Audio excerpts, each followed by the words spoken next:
আর কেউ বলবেন না? তাহলে ইউনিট কোডে কি থাকছে? আমরা যে ইউনিট নিয়ে কথা বলছি সেটার একটি কোড।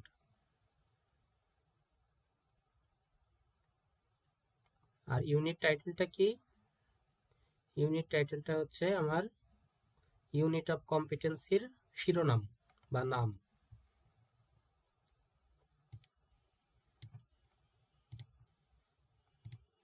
তাহলে ইউনিট কোড এবং টাইটেল এই দুইটা কি বোঝা গেছে? জি স্যার। ইউনিট ডেসক্রিপ্টরে কি থাকে? ইউনিট ডেসক্রিপ্টরে আমার এই ইউনিট কমপ্লিট করার জন্য যে বিষয়গুলো পারফর্ম করতে হবে, এই নির্দিষ্ট ইউনিটটি শেখার জন্য বা পারফর্ম করার জন্য যে কাজগুলো আমাকে করতে হবে সেটার একটি সংক্ষিপ্ত ব্যাখ্যা থাকে ইউনিট ডেসক্রিপ্টরে।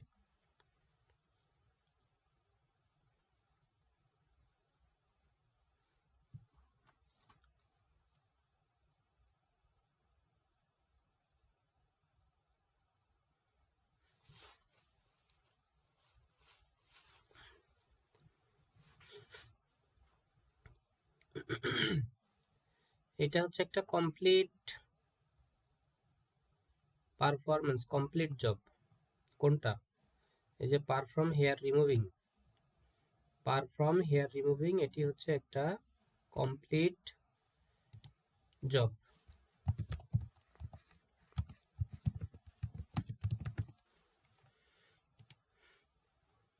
একটা কমপ্লিট জব বা পারফর্ম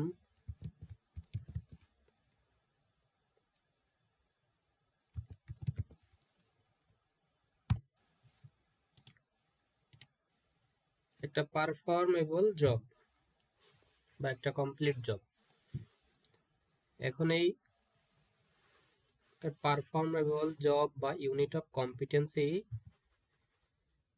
পারফর্ম করার জন্য আমাকে যতগুলা জব করতে হবে, এই যে এখানে এই এলিমেন্টগুলোকে আমরা জব হিসেবে চিহ্নিত করতে পারি, বলতে পারি। সেই এলিমেন্টগুলোর একটা সংক্ষিপ্ত ব্যাখ্যা থাকছে ইউনিট ডেসক্রিপ্টরে। অর্থাৎ আমরা যে ইউনিট নিয়ে কাজ করছি সেই ইউনিটের একটা সংক্ষিপ্ত ব্যাখ্যা।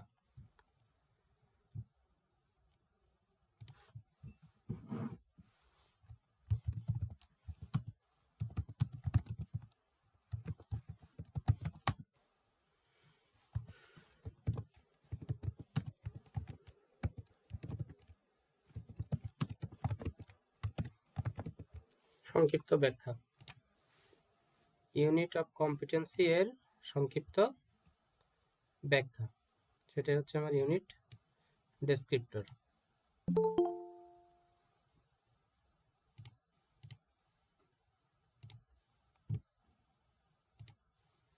তারপরে কি থাকছে? Nominal hours.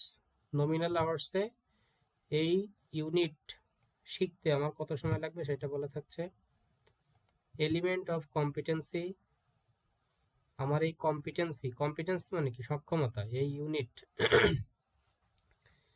এই সক্ষমতা কয়টি উপাদান? সক্ষমতার উপাদান, সক্ষমতার উপাদান। এই যে পারফর্ম হেয়ার রিমুভিং এটি একটা সক্ষমতা না? এটি একটা কম্পিটেন্সি না? এটা যেন কি বলছি? ইউনিট অফ কম্পিটেন্সি বলছি না? জি স্যার। পারফর্ম হেয়ার রিমুভিং কে আমরা কি বলছি? Complete unit of unit of competency. Unit of competency. Unit of কম্পিটেন্সির যে উপাদানগুলো আছে, ইউনিট অফ কম্পিটেন্সির যে সকল উপাদান সেইগুলা বলা থাকে এলিমেন্ট অফ কম্পিটেন্সিতে।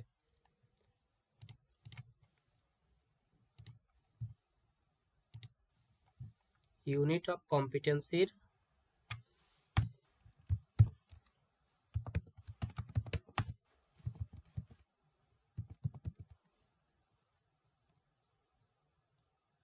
উপাদান সেগুলি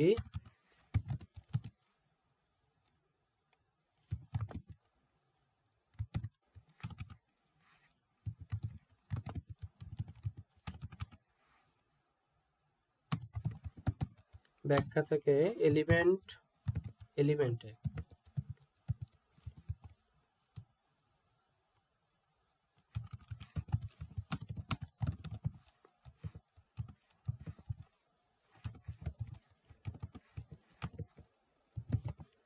এলিমেন্ট অফ কম্পিটেন্সিতে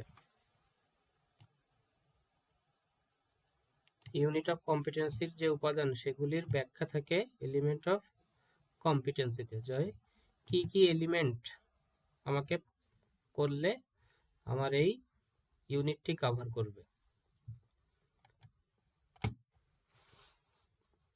তারপরে পারফরম্যান্স ক্রাইটেরিয়াতে কি থাকতেছে, প্রত্যেকটা এলিমেন্টের আরো বিস্তারিত ব্যাখ্যা থাকতেছে পারফরম্যান্স ক্রাইটেরিয়াতে।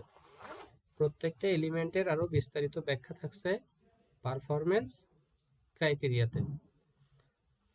আর রেঞ্জ অফ ভেরিয়েবলসে কি থাকছে, রেঞ্জ অফ ভেরিয়েবলসে থাকছে পারফরম্যান্স ক্রাইটেরিয়ার যে অংশ বোল্ড এবং আন্ডারলাইন করা আছে সেইটার আরো বিস্তারিত তথ্য বা ব্যাখ্যা থাকছে রেঞ্জ অফ ভেরিয়েবলসে। রেঞ্জ অফ ভেরিয়েবল শেষ হলে আসছে এভিডেন্স গাইড। এভিডেন্স গাইড হচ্ছে আমি কিভাবে অ্যাসেসমেন্টের সময় এভিডেন্স সংগ্রহ করব, কোন কোন এভিডেন্স অবশ্যই সংগ্রহ করতে হবে, অর্থাৎ এভিডেন্স সংগ্রহ করার একটা গাইডলাইন দেওয়া থাকছে এভিডেন্স গাইডে। তারপরে থাকছে অ্যাক্রিডিটেশন রিকোয়ারমেন্টস, আমার অ্যাসেসমেন্ট সেন্টার কিভাবে অনুমোদিত হবে, কে অনুমোদন দেবে, সেই সম্পর্কে বলা থাকছে অ্যাক্রিডিটেশন রিকোয়ারমেন্টসে।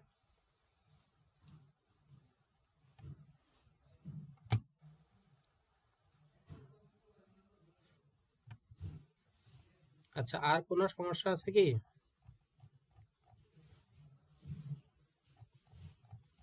না স্যার। আচ্ছা, এখন গতকালকে আমরা কি শিখেছিলাম, কম্পোনেন্ট অথবা এলিমেন্ট কার, সিএস এর কম্পোনেন্ট স্যার। সিএস এর কম্পোনেন্ট অথবা ইউনিট অফ কম্পিটেন্সির কম্পোনেন্ট, তাই না? এটাকে প্রশ্ন কেমন হবে স্যার একটা বলেন তো?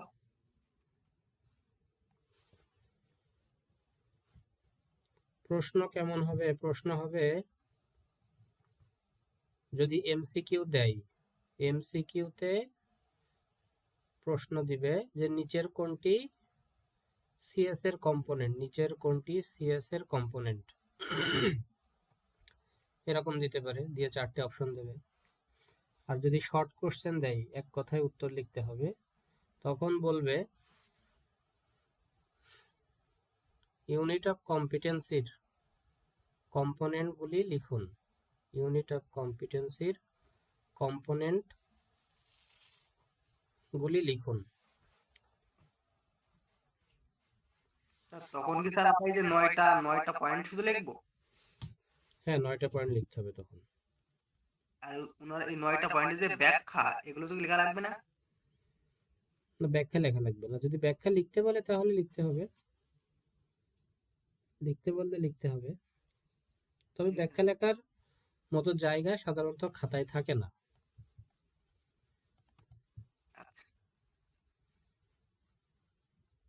আচ্ছা, এরপরে আসছে আমার এভিডেন্স গাইড। এভিডেন্স গাইডে আমার 7টি কম্পোনেন্ট আছে। এভিডেন্স গাইডের 7টি কম্পোনেন্ট আছে, এই যে 7টি। এই 7টি কম্পোনেন্টের মধ্যে কি কি থাকছে, 1 নম্বরে থাকছে critical aspects of competency. Critical aspects of competency,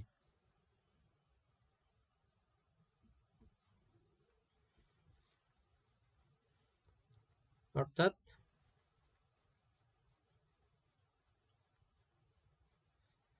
কম্পিটেন্সির জন্য যে সকল এভিডেন্স অবশ্যই প্রয়োজন হবে,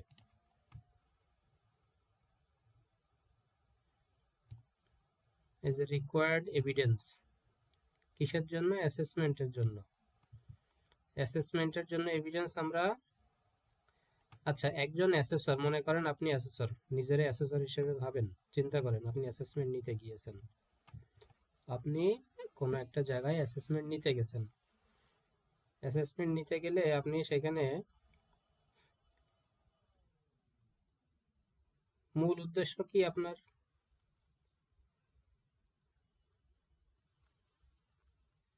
তাদের অ্যাসেস্ট করা এবং এভিডেন্স কালেক্ট করে এটা ফলাফল ফলাফল দেওয়া। ওকে, গুড।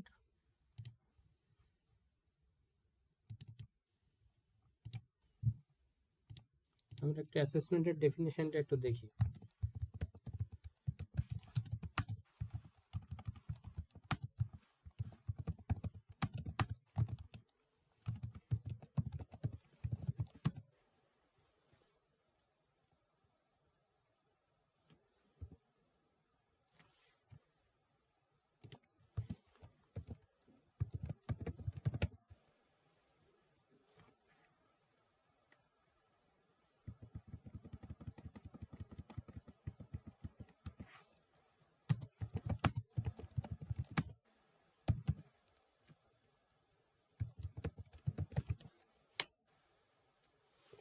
অ্যাসেসমেন্টটা হচ্ছে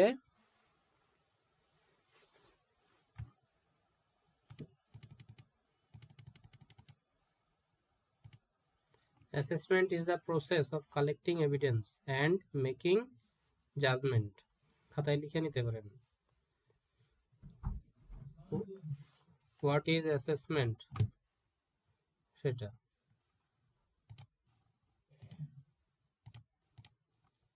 স্যার কিছু বলছেন?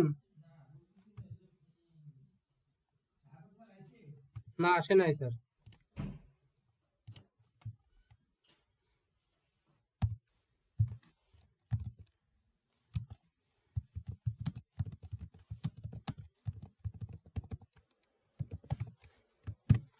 Assessment. What is assessment? Assessment কি?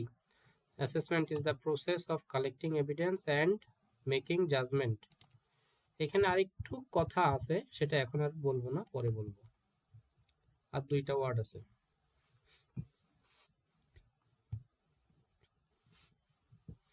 দেখেন তো এটার সাথে কারো দ্বিমত আছে? অ্যাসেসমেন্ট কি? অ্যাসেসমেন্ট হচ্ছে এভিডেন্স সংগ্রহ করা এবং জাজমেন্ট জানানো।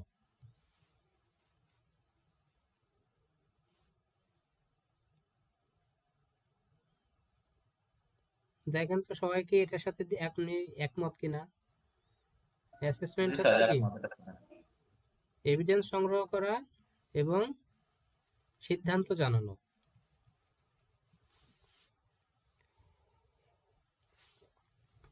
তাহলে এই যে আমরা, আপনি যে সিদ্ধান্ত জানাবেন, সেই সিদ্ধান্ত জানানোর জন্য কিছু, স্যার আর লেখা তো হয়নি স্যার।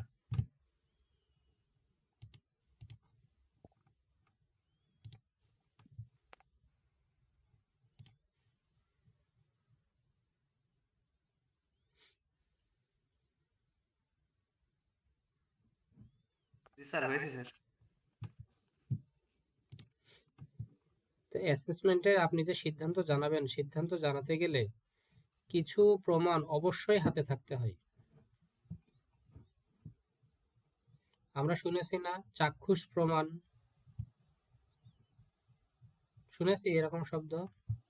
জি স্যার। চাক্ষুষ প্রমাণ, তাই না? যে মানে সব থেকে বড় এভিডেন্স, বড় প্রমাণ, চোখে অপরাধ হতে দেখেছে, এটা হচ্ছে চাক্ষুষ প্রমাণ, তাই না?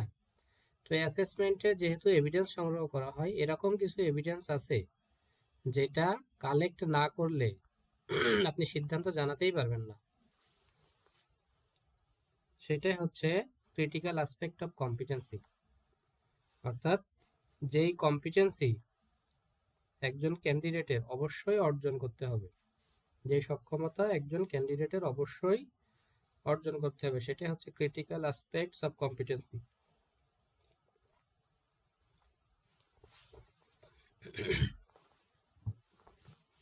যে সক্ষমতা একজন ক্যান্ডিডেটকে অবশ্যই অর্জন করতে হবে সেটাকে আমরা বলে থাকি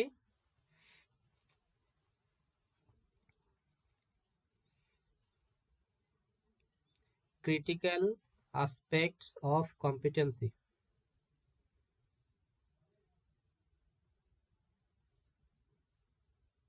বোঝা গেছে? অর্থাৎ যে সক্ষমতা একজন ক্যান্ডিডেটকে অবশ্যই অর্জন করতে হবে সেটাই হচ্ছে ক্রিটিক্যাল অ্যাসপেক্ট অফ কম্পিটেন্সি। দেখেন আমাদের এখানে ইউনিট অফ কম্পিটেন্সি কি ছিল? Perform hair removing. Perform hair removing. এখন পারফর্ম হেয়ার রিমুভিং করার জন্য প্রিপেয়ার ফর দ্য ওয়ার্ক। এখন একজন ক্যান্ডিডেট যদি চুল কাটার জন্য রেডি হতে না পারে তাহলে কি তারা কম্পিটেন্ট করা যাবে?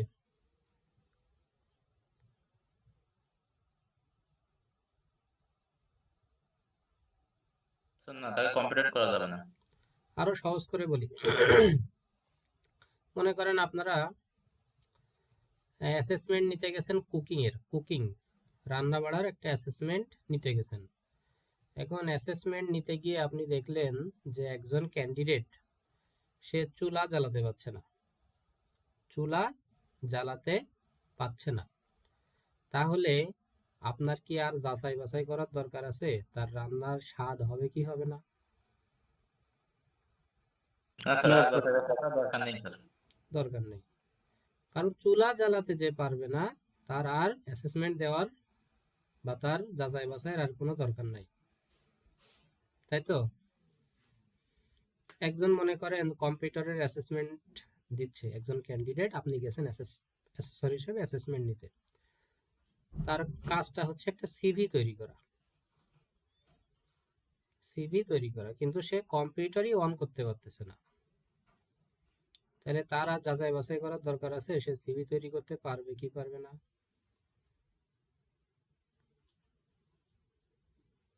এটাই হচ্ছে ক্রিটিক্যাল অ্যাসপেক্ট অফ কম্পিটেন্সি, অর্থাৎ যেই জায়গাতে তার অবশ্যই কি সক্ষমতা থাকতে হবে।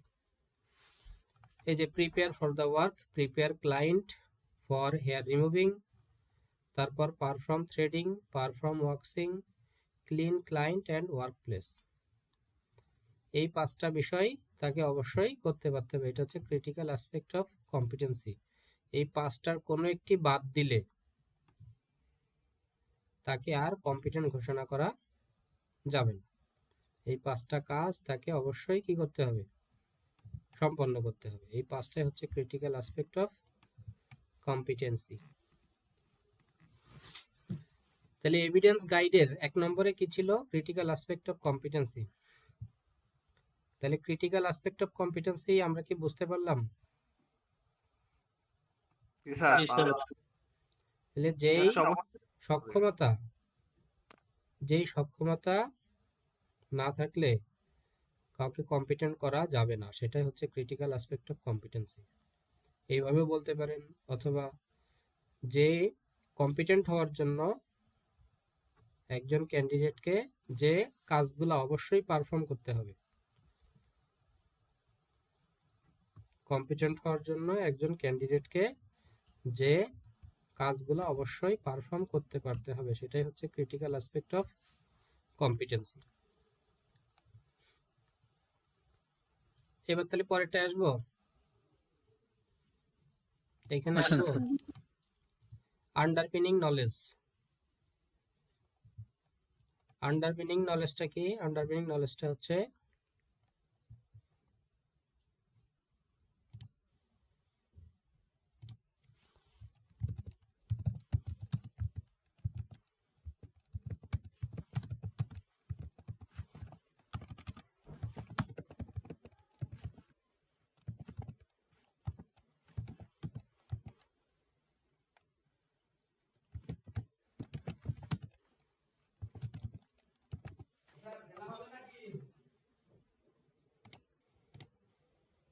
স্যার শুনে দেখেন হবে কিনা।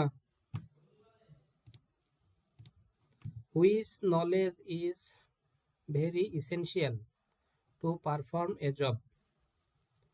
অর্থাৎ কোনো একটি জব পারফর্ম করার জন্য যেই জ্ঞান অত্যাবশ্যকীয়, ভেরি এসেনশিয়াল, সেটাই হচ্ছে আন্ডারপিনিং নলেজ। কোনো একটা জব পারফর্ম করার জন্য যে জ্ঞান ভেরি এসেনশিয়াল, সেটাই হচ্ছে আন্ডারপিনিং নলেজ। এই নলেজ আমরা কিভাবে জাজ করি অ্যাসেসমেন্টের সময়, যে তার নলেজ আছে কিনা? কেউ বলতে পারবেন? এটা তো জানা নাই স্যার। স্যার এটা প্র্যাকটিক্যাল আকারে নেই, যেমন ড্রাইভিং এর ক্ষেত্রে গাড়ি চালাইতে দিই আর কম্পিউটার অপারেশনের ক্ষেত্রে কম্পিউটারে কাজ করতে দিই। ওকে, সবাই একটু এখানে পাশে নোট রাখবেন। রিটেন টেস্ট, রিটেন টেস্টের মাধ্যমে নলেজ যাচাই করা হয়। রিটেন টেস্ট, স্যার আপনার কথা ভালো আসতেছে না, আর একবার বলবেন প্লিজ। রিটেন টেস্টের মাধ্যমে নলেজ যাচাই করা হয়। রিটেন টেস্ট, লিখিত পরীক্ষা। স্যার ইয়ে যেটা আছে স্যার, প্র্যাকটিক্যাল আর থিওরিটিক্যাল আন্ডারস্ট্যান্ডিং অফ সাবজেক্ট, এটা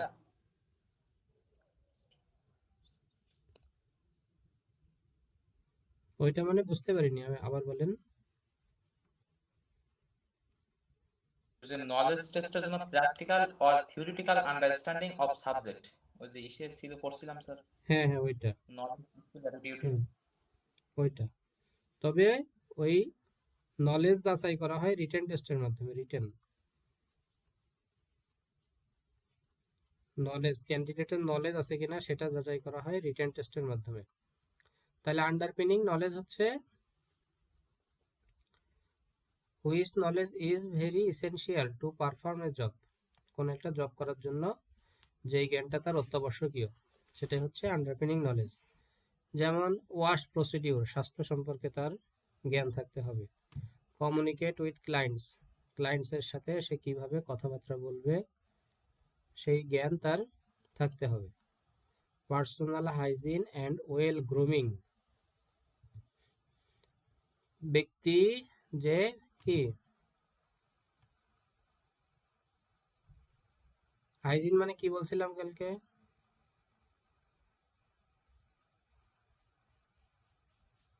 স্বাস্থ্যকর, না না অস্বাস্থ্যকর,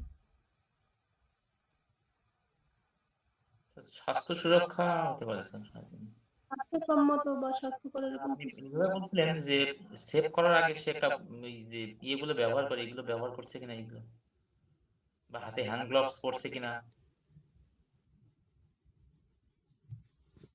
মানে জীবাণুমুক্ত রাখা, জীবাণুমুক্ত পরিষ্কার রাখা, পরিচ্ছন্ন রাখা। পরিষ্কার পরিচ্ছন্ন রাখা। তাহলে পার্সোনাল এই ব্যাপারটা তো থাকতে হবে।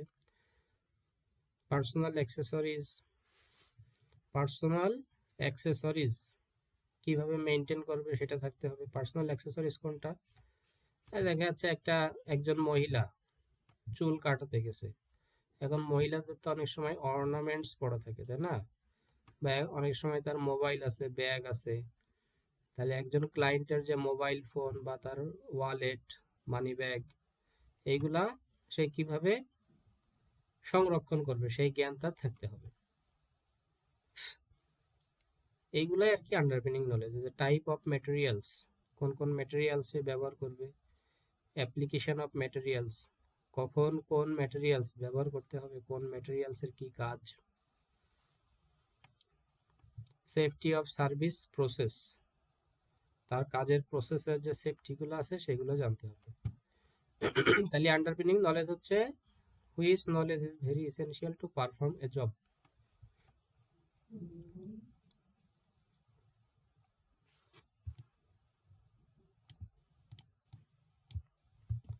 এবার আসছে কি underpinning skills. Underpinning skills same জিনিস, which skills is very essential to perform a job. Which skills is very essential to perform a job? আচ্ছা, স্কিল টেস্ট করা হয় কিভাবে? ক্যান্ডিডেটের স্কিল টেস্ট কিভাবে করা হয়? তাকে যখন কোনো কাজ করতে দেওয়া হয়, তার যখন স্যার test নেওয়া হয় তখন। পারফর্ম অ্যাক্ট মাধ্যমে। Demonstration, demonstration. বোঝা গেছে?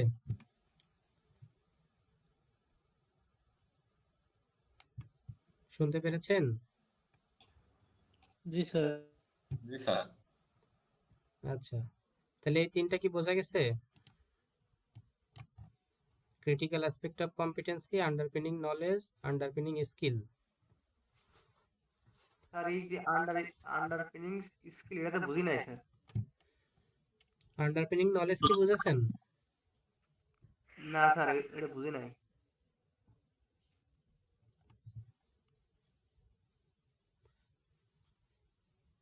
আন্ডারপিনিং নলেজ হচ্ছে কোনো একটা কাজ করার জন্য যে জ্ঞান অবশ্যই থাকতে হবে। কোনো একটা কাজ করার জন্য যে জ্ঞান অবশ্যই থাকতে হবে সেটা হচ্ছে আন্ডারপিনিং নলেজ। আর স্কিল হচ্ছে কোনো একটা কাজ করার জন্য যে দক্ষতা অবশ্যই থাকতে হবে সেটা হচ্ছে আন্ডারপিনিং স্কিলস। কোনো একটা কাজ করার জন্য যে দক্ষতা অবশ্যই থাকতে হবে সেটা হচ্ছে আন্ডারপিনিং স্কিলস। জি স্যার। স্যার এই যে আন্ডারপিনিং নলেজ এটা তো রিটেন টেস্টের মধ্যে বোঝা হয়, আর আন্ডারপিনিং স্কিল এটা কি ওরাল এটা কিসে বোঝা যায় স্যার? ডেমনস্ট্রেশন, প্র্যাকটিক্যাল যেটা দেয়, ডেমনস্ট্রেশন।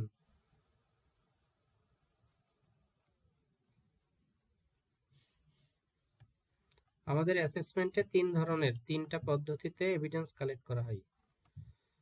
আমাদের অ্যাসেসমেন্টের সময় তিনটা পদ্ধতিতে এভিডেন্স কালেক্ট করা হয় জেনারেলি, জেনারেলি 3 মেথড।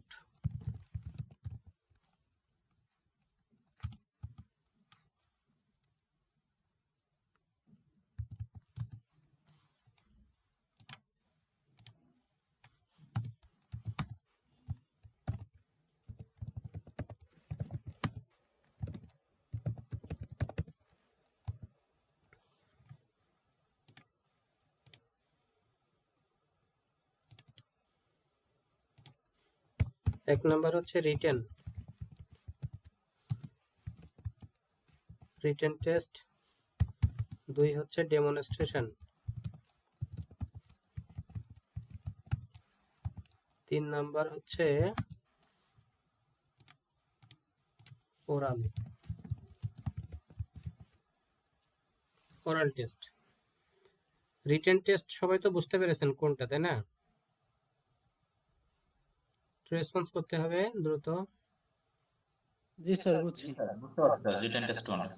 ডেমনস্ট্রেশন হচ্ছে আপনি প্র্যাকটিক্যাল যে কাজটা করেছিলেন, কেউ সার্কিট বানাইছিলেন ইআইএমে, আর এসিতে কেউ গ্যাস চার্জ করেছিলেন বা কানেকশন দিয়েছিলেন, বা ওই যে কন্ডুইট করেছিলেন, কি বলে,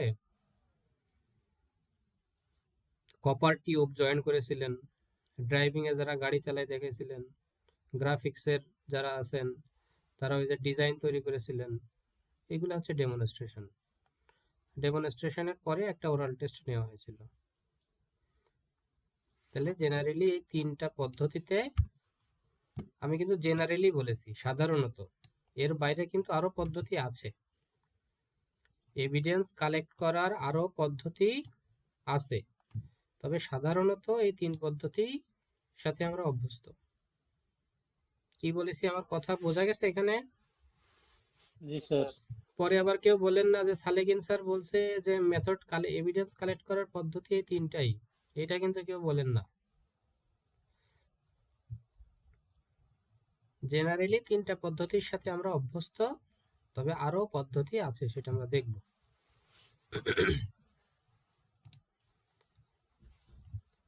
তাহলে আন্ডারপিনিং স্কিল কিভাবে টেস্ট করা হচ্ছে? ডেমনস্ট্রেশনের মাধ্যমে। এবার আসছে রিকোয়ার্ড অ্যাটিটিউড। রিকোয়ার্ড অ্যাটিটিউড হচ্ছে কোনো একটা কাজ করার জন্য যে ধরনের অ্যাটিটিউড প্রয়োজন সেটাই হচ্ছে রিকোয়ার্ড অ্যাটিটিউড। রিকোয়ার্ড মানে কি? প্রয়োজনীয়। রিকোয়ার্ড অ্যাটিটিউড মানে প্রয়োজনীয়।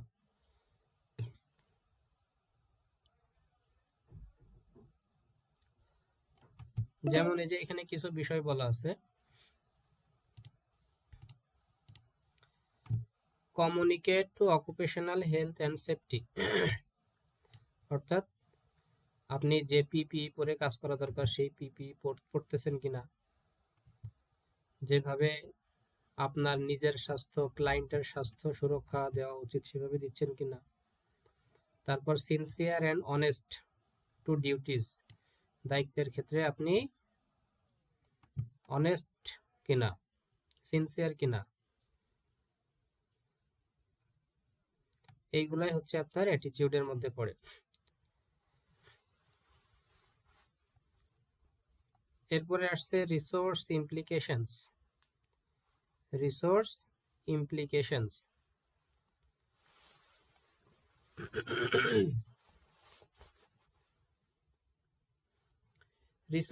রিসোর্স মানে কি? উৎস স্যার। উৎস বা সম্পদ। রিসোর্স মানে উৎস বা সম্পদ, যেটাই বলি না কেন। ইমপ্লিকেশন, তাহলে অ্যাসেসমেন্টের সময় এই যারা ড্রাইভিং এ আছেন, ড্রাইভিং এর অ্যাসেসমেন্টের সময় গাড়ি লেগেছিল না? জি স্যার। তারপরে যে জিগজ্যাগ ট্র্যাক বানানোর সময় খুঁটি বসাতে হয়েছিল না? জি স্যার। এগুলো হচ্ছে রিসোর্স। এই যে রিলেভেন্ট ম্যাটেরিয়ালস, উপাদান, ওয়ার্ক ইনস্ট্রাকশন, কিভাবে কাজ করতে হবে, কোনো পেন লাগবে কিনা, পেপার লাগবে কিনা, এইগুলো হচ্ছে রিসোর্স। অর্থাৎ আপনাকে যে একটা এসি ঠিক করতে বলা হলো বা একটা ফ্রিজ ঠিক করতে বলা হলো, এসি ফ্রিজ ঠিক করতে আমি যে আপনাকে টেস্ট নিব, ডেমনস্ট্রেশন দিব একটা এসি ফ্রিজ এর প্রবলেম ফাইন্ড আউটের জন্য, তো অ্যাসেসমেন্ট সেন্টারে একটা এসি ফ্রিজ থাকতে হবে না? হবে স্যার। ওই এসি ফ্রিজের লোকজন গেল কই? কথা বলে না কেন সব? স্যার এটা কি এমন হবে কোনো একটি কাজ করার জন্য যে ম্যাটেরিয়ালস গুলো প্রয়োজন তাকে রিসোর্সেস ম্যাটেরিয়ালস বলে? হ্যাঁ, রাইট। কোন একটি জব পারফর্ম করার জন্য যে সকল টুলস এবং ম্যাটেরিয়ালস প্রয়োজন হবে সেইগুলোই হচ্ছে রিসোর্স ইমপ্লিকেশনের মধ্যে আসবে। যে একটা কাজ করার জন্য আমার কাজটি কোথায় হবে। এই যে ওয়ার্ক প্লেস, ওয়ার্ক প্লেসের দুইটা ধরন এখানে বলা আছে, একটা সিমুলেটেড আর একটা হচ্ছে অ্যাকচুয়াল। সিমুলেটেড ওয়ার্ক প্লেসটা হচ্ছে যেটা আমরা সাজিয়ে নিয়েছি, সিমুলেটেড ওয়ার্ক প্লেসটা হচ্ছে সাজিয়ে নিয়েছি। এই ড্রাইভিং এর যারা আছেন টিটিসিতে একটা সিমুলেটর আছে, দেখেছেন? স্যার কোনটা স্যার? দেশ বিদেশে একটা সিমুলেটর দিয়েছে, সব টিটিসিতে আছে। সিমুলেটর কোনটা? যে আপনাকে একটা বড় একটা স্ক্রিনের সামনে বসাই দেবে, বসাই দিয়ে সেখানে স্যার আমাদের দেখানো হয়নি। কালকে এটা যে আমরা স্যাররে ইসের জন্য ধরবেন, অ্যাসিডের ক্লাসে একবার দেখছিলাম, বাট ওটা ইউজ করা হয়নি। কালকে যে স্যাররে ধরবেন যে আমাদের সিমুলেটর দেখান না কেন, সিমুলেটর তো টিটিসিতে আছে। জি স্যার, আমরা পাইছিলাম স্যার, মেলে আমরা পাইছিলাম এটা। আমরা স্যার চালাইছি স্যার। আচ্ছা থামেন এবার। সেটা হচ্ছে ওই সিমুলেটরটা কি জিনিস, যে আপনি বড় একটা স্ক্রিনের সামনে বসবেন, স্ক্রিনের সামনে বসে সেইটাতে গাড়িতে যেরকম স্টিয়ারিং থাকে, যেরকম গিয়ার লিভার থাকে, যেরকম ক্লাচ ব্রেক অ্যাক্সিলারেটর থাকে, যেরকম আপনার ওই যে গাড়ির হর্ন দেওয়ার যে ইয়েগুলা থাকে, লুকিং গ্লাস থাকে, এরকম সব থাকবে। কিন্তু সেটা আপনি রাস্তায় চালাবেন না, একটা ভিডিও গেমের মধ্যে বা একটা ভার্চুয়ালি চালাবেন, সেটাকে বলা হয় ড্রাইভিং সিমুলেটর। ড্রাইভিং সিমুলেটর তার মানে কি, ড্রাইভিং এর যে ব্যাপারটা সেরকম একটা ইফেক্ট তৈরি করা হয়েছে, সেরকম একটা বিষয় আপনার সামনে কৃত্রিমভাবে তৈরি করা হয়েছে। বোঝা গেছে? সেটাই হচ্ছে সিমুলেটর। তাহলে work place simulated, work place simulated বলতে কি বোঝাচ্ছে তাহলে? ওয়ার্ক প্লেস সিমুলেটেড বলতে বোঝানো হচ্ছে, যেমন মনে করেন আপনার যদি এখন আরএসির অ্যাসেসমেন্ট হয়, আর এসির অ্যাসেসমেন্ট যদি সরাসরি কোনো ইন্ডাস্ট্রিতে হয় যেখানে এসি এবং ফ্রিজ তৈরি হয় তাহলে ভালো হয়, কিন্তু যেহেতু সেই জায়গায় করা যাচ্ছে না, তাহলে ইন্ডাস্ট্রির মতো করে একটা জায়গা আমরা সাজিয়ে নিয়েছি, সেটাই হচ্ছে সিমুলেটেড ওয়ার্কপ্লেস। ইন্ডাস্ট্রির মতো করে একটা জায়গা আমরা সাজিয়ে নিয়েছি, সেটাই হচ্ছে সিমুলেটেড ওয়ার্কপ্লেস।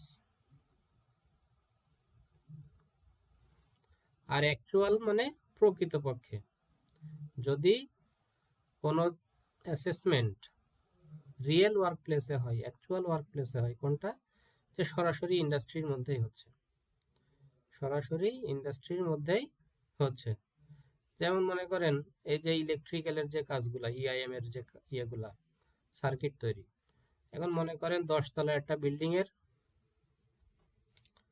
কাজ করতেছে একজন, 10 তলা একটা বিল্ডিং এর একজন কাজ করতেছে, সে একটা ঘরের ভিতরে লাইট, ফ্যান এগুলার কানেকশন দিচ্ছে, সুইচ বোর্ড লাগাচ্ছে। এখন আপনি অ্যাসেসর হিসেবে সেই জায়গা চলে গেছেন, ক্যান্ডিডেট ওখানে কাজ করতেছে আর আপনি পাশে দাঁড়ায় দাঁড়ায় দেখতেছেন, এটা হচ্ছে অ্যাকচুয়াল অথবা রিয়েল ওয়ার্কপ্লেস। আর এই যে আমাদের টিটিসিতে যে অ্যাসেসমেন্টগুলো হয়, এখানে কি করে, একটা বোর্ডের উপরে সবাই সুইচ, লাইট, ফ্যানের কানেকশন, ওয়্যারিং যে ডায়াগ্রাম এটা তৈরি করে, এটা হচ্ছে সিমুলেটেড, সাজিয়ে নেওয়া হয়েছে, বানাই নেওয়া হয়েছে। তাহলে সিমুলেটেড ওয়ার্কপ্লেস আর অ্যাকচুয়াল অথবা রিয়েল ওয়ার্কপ্লেস, এটা কি বুঝতে পারলাম? সিমুলেটেড ওয়ার্কপ্লেস যেটা হচ্ছে আমরা স্যার সাজিয়ে নিয়েছি, বানিয়ে নিয়েছি। সাজানো জায়গা। আর অ্যাকচুয়াল অথবা রিয়েল ওয়ার্কপ্লেস সেটা হচ্ছে সরাসরি বাস্তবে বাস্তবে, বাস- সরাসরি বাস্তবে। যেমন এই যে ড্রাইভিং এর অ্যাসেসমেন্ট গুলো এখন আমাদের মাঠে হয়, তাই না? কয়েকটা খুঁটি পাতাই মাঠের মধ্যে দিয়ে দেয়।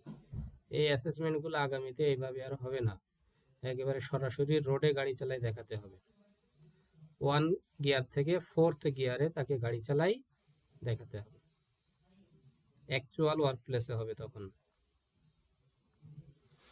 বোঝা গেছে? ভালো হয়। জি স্যার। তাহলে এই জায়গাটা গুরুত্বপূর্ণ। এই ওয়ার্কপ্লেসের দুইটা টাইপ, সিমুলেটেড অথবা অ্যাকচুয়াল বা রিয়েল। তাহলে রিসোর্স ইমপ্লিকেশনটা কি বুঝতে পারলাম, যে আমার অ্যাসেসমেন্ট কোথায় হবে, অ্যাসেসমেন্টে কি ম্যাটেরিয়ালস লাগবে, আমার কাজের ইনস্ট্রাকশন, কি কাজ করতে হবে সেটার একটা ইনস্ট্রাকশন দেওয়া থাকবে, কোনো পেন পেপার লাগবে কিনা, কোনো টুলস লাগবে কিনা, বা টুলস লাগলে কি কি কি কোন ধরনের টুলস লাগবে, টুলস সাপ্লাই কে দিবে, এইগুলাই হচ্ছে resource implication.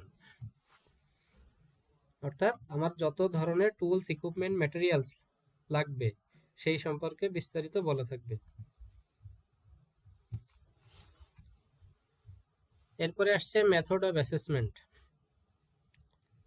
Method of assessment, এই যে আমরা এখানে একটু আগে দেখে আসলাম না, 3টা মেথড, দেখেন এখানেও সেটা বলা আছে, মেথড অফ অ্যাসেসমেন্ট, অর্থাৎ কোন পদ্ধতিতে অ্যাসেসমেন্ট হবে সেটা এখানে বলা থাকবে। এই যে written test, demonstration, oral questioning, এই 3টা মেথডের বাইরে অন্য কোনো মেথড এই কাজের জন্য অ্যাপ্লাই করা যাবে না। পারফর্ম হেয়ার রিমুভিং, এইটা ব্যতীত অন্য কোনো পদ্ধতি আর অ্যাপ্লাই করা যাবে না। আরো কি পদ্ধতি আছে আমরা একটু দেখি, দেখা যায় কিনা। আরএসি এর একটা সিএস লেভেল 1 এর একটু দেখি এখানে।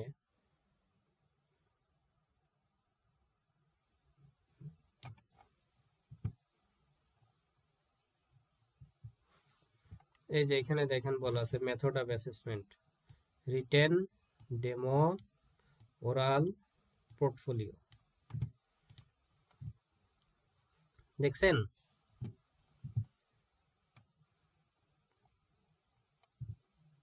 জি স্যার 5 মিনিট পরে এই লিঙ্কটা শেষ হলে নতুন আর একটা লিঙ্ক দিব আমি। তাহলে এই যে মেথড অফ অ্যাসেসমেন্ট, এখানে আমরা কয়টি মেথড দেখতে পেলাম? 4টি। আর এই যে বিউটিফিকেশনের যেটা আমরা দেখছিলাম পারফর্ম হেয়ার রিমুভিং, এখানে কয়টি মেথড দেখতে পেলাম? 3টি, রিটেন, ডেমো, ওরাল। তাহলে যেহেতু এই পারফর্ম হেয়ার রিমুভিং এর এখানে এই ইউনিট অফ কম্পিটেন্সিতে এই 3টা মেথডের কথা বলা হয়েছে, এর বাইরে অন্য কোনো মেথড ব্যবহার করে অ্যাসেসমেন্ট নেওয়ার কোনো সুযোগ নেই। আর আরএসসি এর এইটাতে যেহেতু 4টা মেথড দেওয়া আছে, এখান থেকে অ্যাসেসর যে কোনো 3টা মেথড অ্যাপ্লাই করতে পারে। সে যদি মনে করে আমি রিটেন টেস্ট নিব না, এই বাকি 3টা পদ্ধতি অ্যাপ্লাই করব, সে করতে পারে। বুঝতে পারলাম?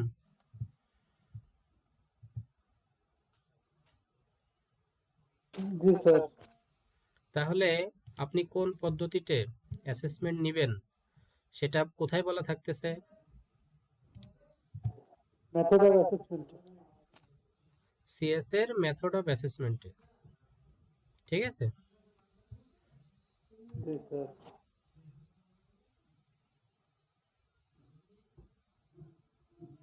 এখন অ্যাসেসর যদি প্রশ্ন করে ভাইভাতে, আচ্ছা অ্যাসেসর হিসেবে আপনাকে কি রিটেন টেস্ট বাধ্যতামূলক নেওয়াই লাগবে? তখন আপনি কি উত্তর দিবেন? না স্যার নেওয়া লাগবে না। কেন নেওয়া লাগবে না? যদি সিএস মেথডে উল্লেখ থাকে তাহলে অবশ্যই নিতে হবে। হুম, যদি আর সিএস যদি এ বলা 4টা থাকে অপশন রিটেন থাকে টেস্টের সেখান কথা, থেকে আমি যে কোনো 3টা অ্যাপ্লাই করতে পারবো। হ্যাঁ সিএস এর রিটেন টেস্টের কথা তো এখানে বলাই আছে, তারপরেও তো আমি বাদ দিয়ে দিলাম। কেন বাদ দিলাম? অনেক সময় 4টা থাকতে পারে এজন্য। তাহলে যদি আমার 3-এর অধিক মেথডের কথা বলা থাকে, 3-এর অধিক মেথডের কথা বলা থাকে, তাহলে সেখান থেকে আমি আমার পছন্দ মতো যে কোনো 3টা মেথড সিলেক্ট করতে পারবো। সেই ক্ষেত্রে আমি রিটেন টেস্ট চাইলে বাদ দিতে পারি। বুঝতে পারছেন? জি স্যার এই যে প্রশ্ন আর এই প্রশ্নের উত্তর দেওয়া কি কঠিন মনে হলো? না স্যার। একদম সহজ। একদম সহজ, কারণ এই যে বুঝতে পেরেছেন এই জন্য সহজ। আর যদি না বুঝে মুখস্থ করতেন তাহলে আর উত্তর দিতে পারতেন না। অ্যাসেসমেন্টে কিন্তু এইভাবে আপনাকে টেস্ট করবে যে আসলে আপনার আন্ডারস্ট্যান্ডিং লেভেল কেমন, আপনি বোঝেন কিনা ব্যাপারটা। তাহলে মেথড অফ অ্যাসেসমেন্ট বুঝতে পেরেছেন? কি বলা থাকে মেথড অফ অ্যাসেসমেন্টে? যে আপনি কিভাবে পরীক্ষা নেবেন। পরীক্ষা নয়, অ্যাসেসমেন্ট। কোন পদ্ধতির কিভাবে- মাধ্যমে কোন আমরা পদ্ধতিতে অ্যাসেসমেন্ট নিব assessment সেটা নেওয়া বলা হবে। থাকে। হ্যাঁ, কোন পদ্ধতির মাধ্যমে আমরা অ্যাসেসমেন্ট নিব সেটা বলা থাকে। তারপরে বলা থাকছে context of assessment. Context of assessment, context হচ্ছে বিষয়বস্তু, অর্থাৎ অ্যাসেসমেন্ট কোথায় হবে এবং কে নিবে। অ্যাসেসমেন্ট কোথায় হবে এবং কে নিবে।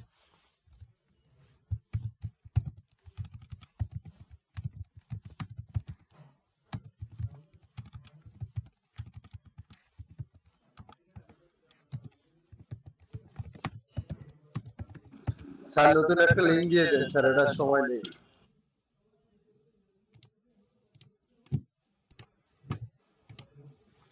তাহলে কনটেক্সট অফ অ্যাসেসমেন্ট হচ্ছে অ্যাসেসমেন্ট কোথায় হবে ও কে নিবে। কে নিবে। এই যে এখানে বলা আছে assessment must be done in NSDA accredited assessment centre. Sir screen share হয়নি। স্ক্রিন শেয়ার হয় না, রাইট? ক্লাস রেকর্ডের কথা মনে করে দিতে বলছিলেন।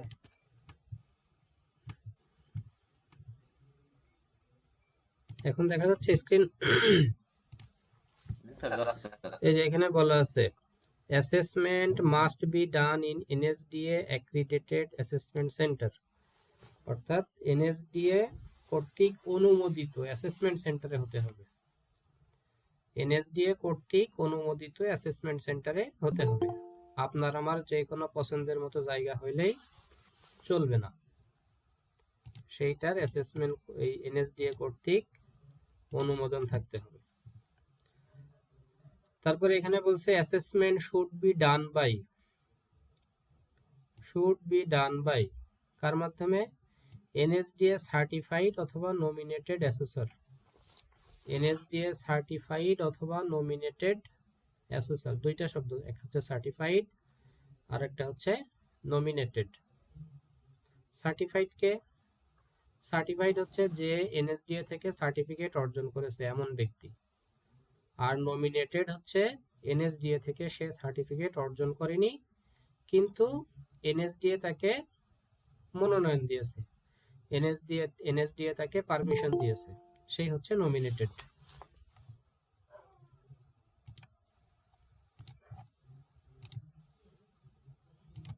যেমন রাজশাহী টিটিসিতে আরএসির লেভেল 4 হয়েছে প্রথম ব্যাচ এবং বাংলাদেশের একমাত্র আরএসি লেভেল 4 এর অ্যাসেসমেন্ট। সেখানে অ্যাসেসর যে ছিলেন সেও কিন্তু লেভেল 4 সার্টিফাইড না। তাহলে তিনি কিভাবে নিলেন? যে হচ্ছে লেভেল 4 পাসই করে নাই সে কিভাবে লেভেল 4 এর অ্যাসেসমেন্ট নিল? সে অ্যাসেসমেন্ট নিল আইনের এই জায়গার কারণে, এই যে নমিনেটেড, এই নমিনেটেডের কারণে সে অ্যাসেসমেন্ট নেওয়ার বৈধতা পেয়েছে। যদি ওখানে নমিনেটেড কথাটা না থাকতো তাহলে যে কেউ এটার এগেনস্টে গিয়ে মামলা করতে পারতো। কিন্তু সে তো সার্টিফাইড না স্যার, সার্টিফাইড তো সে। হলো কিভাবে তার কি বলবে? সে তো এই অ্যাসেসমেন্ট পাসই করেনি। নমিনেটেডটা কিভাবে হয় স্যার? নমিনেটেডটা কিভাবে হয়? একজনের মনে করেন দক্ষতা আছে, যে বিষয়ের অ্যাসেসমেন্ট হবে সেই বিষয়ের অ্যাসেসমেন্ট নেওয়ার মতো তার এক্সপিরিয়েন্স আছে, কিন্তু সে স্কিল সার্টিফিকেট অর্জন করেনি, সে হচ্ছে নমিনেটেড পারসন হতে পারে।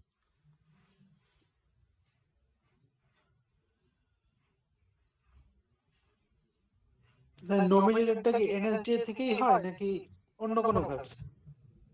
এনএসডিএ যাকে পছন্দ করবে, পছন্দ করে সার্টিফিকেট অ্যাসেসমেন্টে পাঠাবে, সেই হবে নমিনেটেড পারসন।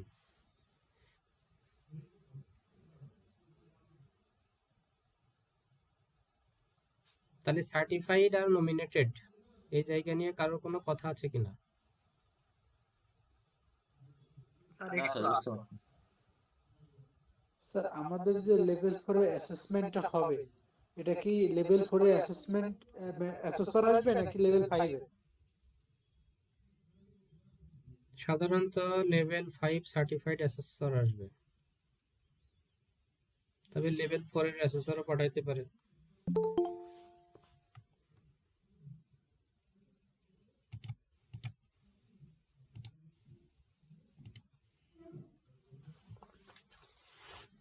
তবে যেই আসুক তার লেভেল 4 সম্পর্কে ভালো নলেজ থাকবে।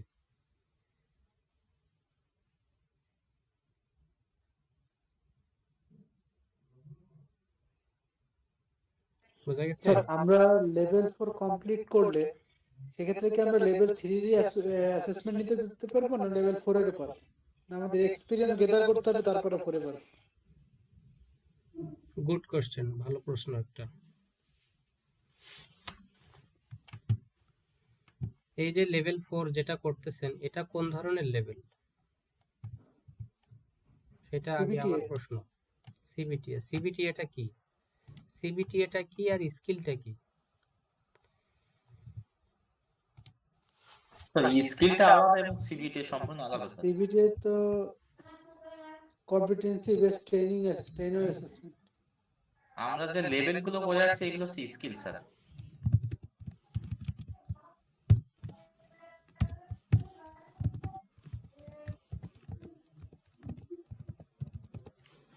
CBTA and skills.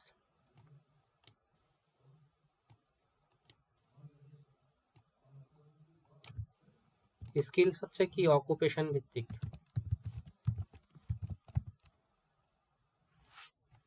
যেমন কি কি হতে পারে, যেমন হতে পারে ড্রাইভিং,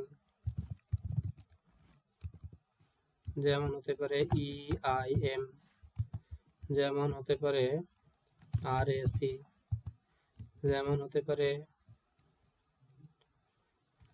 কম্পিউটার অপারেশন, যেমন হতে পারে গ্রাফিক্স ডিজাইন। এগুলো হচ্ছে সব স্কিল, ঠিক আছে। আর CBTA কি? CBTA হচ্ছে মেথডোলজি, মেথড। CBTA হচ্ছে মেথড। CBTA লেভেল 4 থেকে শুরু হয়েছে, 4 এর পরে 5 এর পরে 6। আর স্কিলস লেভেল হচ্ছে অকুপেশন ভেদে 1 থেকে 6। যেমন ড্রাইভিং শুরু হয়েছে লেভেল 3 থেকে, EIM শুরু হয়েছে 1 থেকে, RAC শুরু হয়েছে 1 থেকে, কম্পিউটার অপারেশন শুরু হয়েছে 2 থেকে, GED শুরু হয়েছে 2 থেকে। বুঝা গেছে? এখন নিয়ম অনুযায়ী কেউ যদি অ্যাসেসমেন্ট নিতে চায় অথবা ট্রেনিং করাতে চায়, কি করবে? ট্রেনার অথবা কি হতে চাই? অ্যাসেসর। এই দুইটার যে কোনো একটা কেউ যদি হতে চায় তখন তাকে অবশ্যই কি হতে হবে? CBTA অথবা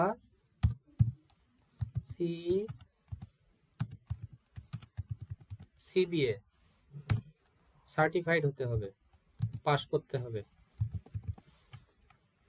ট্রেনার হতে গেলে CBTA সার্টিফাইড হতে হবে,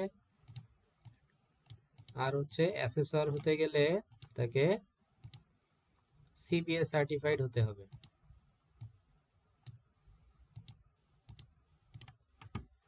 বুঝা গেছে? এখন নিয়ম অনুযায়ী যিনি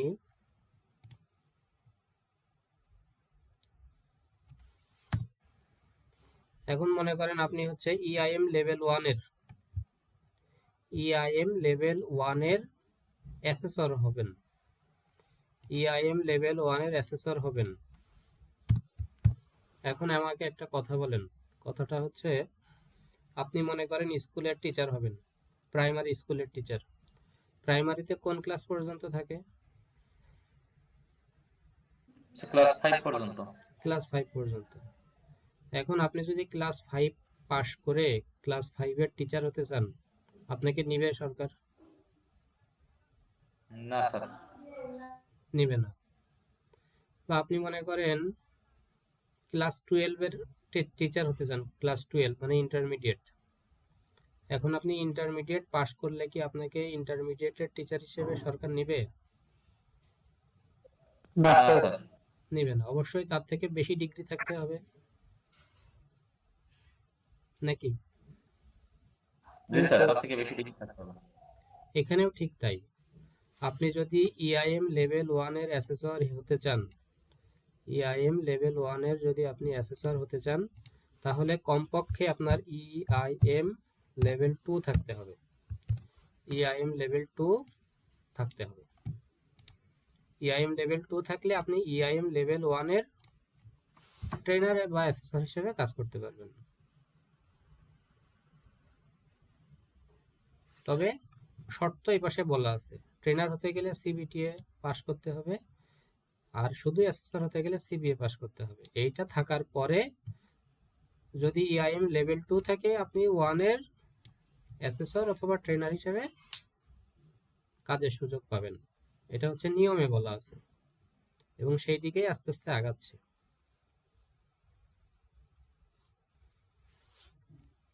তাহলে এই যে লেভেল 4, আপনারা লেভেল 4 করতেছেন, শুধু এইটুকু বললে হবে না। বলতে হবে আমি সিবিটিএ লেভেল 4 করতেছি, সিবিটিএ লেভেল 4 বা সিবিএ লেভেল 4। আর যদি বলেন আমি লেভেল 4 করছি, তাহলে বোঝাবে যে কোনো একটা অকুপেশনের লেভেল 4 করতেছেন।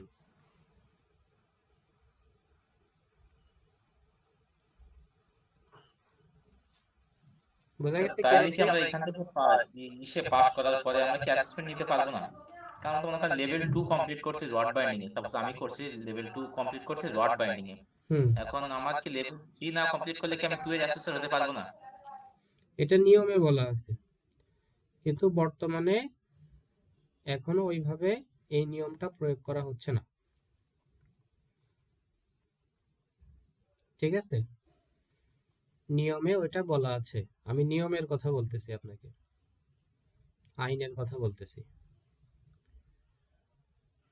তবে যেহেতু লেভেল 3 বা এক ধাপ উপরের দিকের যে সার্টিফিকেশন, এটা যেহেতু এখনো ঘাটতি আছে, যদি ওইটা ইমপ্লিমেন্ট করে সরাসরি এনএসডিএ, যে যাদের 1 এর অ্যাসেসর হিসেবে পাঠাবে তাদের অবশ্যই 2 থাকতে হবে, 2 এর অ্যাসেসমেন্টে পাঠালে তাদেরকে 3 থাকতে হবে, 3 এর অ্যাসেসমেন্টে পাঠালে তাদেরকে কমপক্ষে 4 থাকতে হবে, অর্থাৎ সবসময় এক ধাপ উপরে থাকতে হবে। যদি এই নিয়ম অনুযায়ী অ্যাসেসর সিলেক্ট করে এনএসডিএ, তাহলে অ্যাসেসমেন্ট নেওয়া বন্ধ হয়ে যাবে, কারণ এই ধরনের সার্টিফাইড পার্সনের এখনো অনেক ঘাটতি আছে।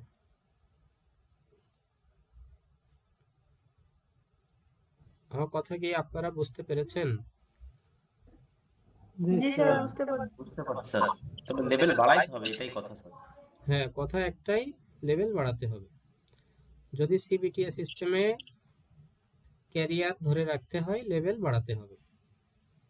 আমরা তো স্যার এখানে যারা আছে আলহামদুলিল্লাহ এই সিপিপি লেভেল 4 এর পরে 5 করব, 5 এর পরে 6 করব, না করে আর বাড়ি আসবো না ইনশাআল্লাহ। আর স্কিল না করলে তো হবে না। স্যার সিবিটিএ করলেন ঠিক আছে, সিবিটিএ 4 5 6 করলেন, ওকে ফাইন। আর এই স্কিলের কি করবে? স্কিল না করলে তো হবে না। স্যার আমি সিবিটিএ লেভেল 4 লেভেল 5 করলাম, বাট আমাদের যখন এই যে স্কিলের ক্ষেত্রে, স্কিলে যেমন আমাদের লেভেল ড্রাইভিং এ লেভেল 3 আছে, এখন আমি কম্পিউটারে লেভেল 3 করলাম, সেই ক্ষেত্রে তো আমি লেভেল ইসে কম্পিউটারে অ্যাসেসর হইতে পারবো না, যেকোনো একটা স্টুডেন্ট হইতে হবে, সেক্ষেত্রে কেমন হয়?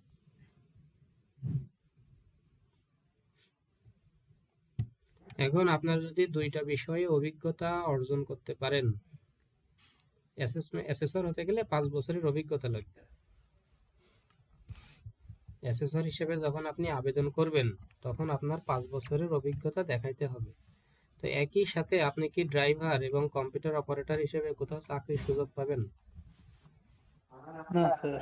যে কোনো একদিক বেছে নিতে হবে। সেক্ষেত্রে কি স্যার আমি কম্পিউটার লেভেল 3 করার পর ট্রেনার হিসেবে জয়েন করতে পারবো, বাট অ্যাসেসর পারবো না, এমন কিছু? এমন কোনো কিছু না, আপনি ট্রেনার অথবা অ্যাসেসর হিসেবে যেখানেই জয়েন করতে চান, অভিজ্ঞতা তারা অবশ্যই দেখতে চাইবে। স্যার কথা হচ্ছে আমরা এখন অবশ্য কাজ চালাই নিতে পারবো, কিন্তু ক্যারিয়ার করতে হলে আমাকে লেভেল সবসময় বাড়াইতেই হবে, না হলে ভবিষ্যতে বাদ পড়ে যেতে আচ্ছা, পারি, এরকম আমাকে এক স্যার। সোজা কথা বলেন, একজন মানুষ একবারে কি ডক্টর এবং ইঞ্জিনিয়ার দুইটাই হতে পারে? না স্যার। না স্যার। এখানেও ঠিক তাই। আপনি একটা বিষয়ের উপরে এক্সপার্ট হবেন, আর সেই বিষয়ে অ্যাসেসর অথবা ট্রেনার হিসেবে কাজ করতে পারবেন, কিন্তু আপনার একাধিক দক্ষতা থাকতে পারে, একাধিক দক্ষতা বা সার্টিফিকেট আপনার থাকতে পারে। কি বলেছি বোঝা গেছে? জি স্যার। মনে করেন যে আপনার ব্যক্তিগত কাজ চালিয়ে নেওয়ার জন্য আপনি আরএসি শিখলেন, যেহেতু আপনার বাড়ি ফ্রিজ এসি আছে। আপনি ইআইএম শিখলেন, যেহেতু আপনার বাড়ি লাইট ফ্যান আছে। আপনার যেহেতু একটা পার্সোনাল গাড়ি আছে, আপনি ড্রাইভিং শিখলেন। বোঝা গেছে? আপনি যেহেতু বাড়িতে মাঝে মাঝে রান্না বাড়া করে খান, তাহলে আপনি কুকিং শিখলেন। আপনি বাড়িতে যেহেতু মাঝে মাঝে কেক বিস্কিট এগুলো বানাই খান, তাহলে ওই যে পেস্ট্রি এবং বেকারি এইটা শিখলেন।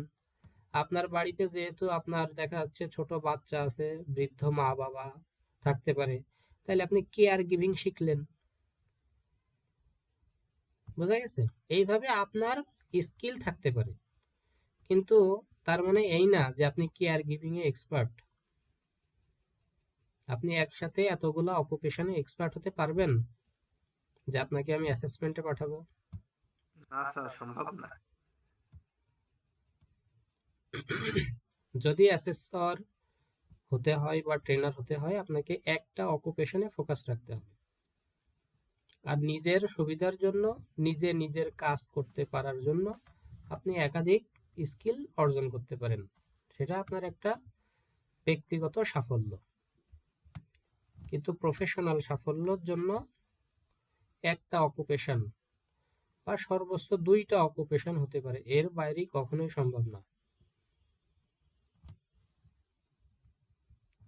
আমি কি বাস্তবতা বোঝাইতে পারলাম? জি স্যার। স্যার আর একটা কোশ্চেন, আপনি যে বললেন অ্যাসেসর হতে গেলে 4-5 বছরের অভিজ্ঞতা লাগবে, তখন আমরা যখন অ্যাসেসমেন্ট নিতে যাব তখন কি আমাদের অভিজ্ঞতা চাইবে স্যার? অ্যাসেসর হিসেবে তোরা যখন বলে অ্যাপ্লাই করো। আবেদন করতে হবে অ্যাসেসর পুলে ঢোকার জন্য, তখন এই অভিজ্ঞতাটা লাগবে। আর আমাদের তো তেমন অভিজ্ঞতা নেই, সেক্ষেত্রে আমরা কি করবো স্যার? সবকিছু ট্রেনিং এর মধ্যে বলতে গেলে তো ঝামেলা।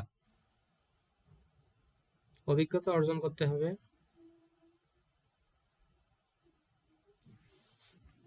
আচ্ছা স্যার। অন এয়ারে সবকিছু কি বলা যায়?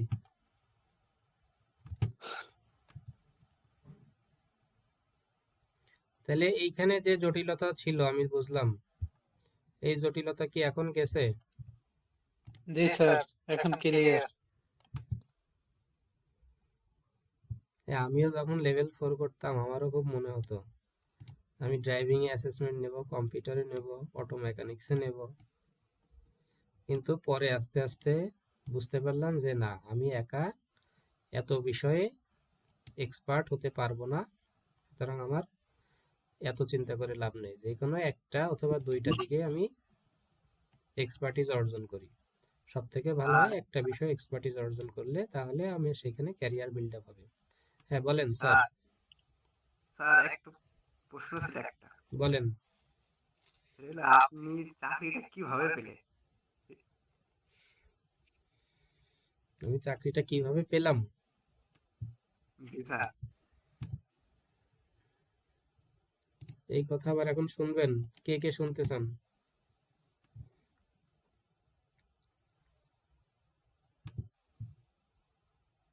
দেখি বেশি মানুষ যদি ইন্টারেস্ট ফিল করে তাহলে বলবো, না হলে আর বলবো না। স্যার বলেন স্যার, আমরা একটু অভিজ্ঞতা অর্জন করি। হ্যান্ড রেজ করেন কে কে জানতে চান, তারপরে দেখবো বলা যায় কিনা। বিভিন্ন টিটিসি তে তো ট্রেনার নিয়োগ দিলে তখন অ্যাপ্লাই করলে আপনি টিচার হ্যান্ড হিসেবে রেজ নিয়োগ করেন, পাবো। পরে স্যারের কাছ থেকে শুনে নিই। আমি জানি স্যার কিভাবে নিয়োগ পাইছে, আমি শুনেছি এটা।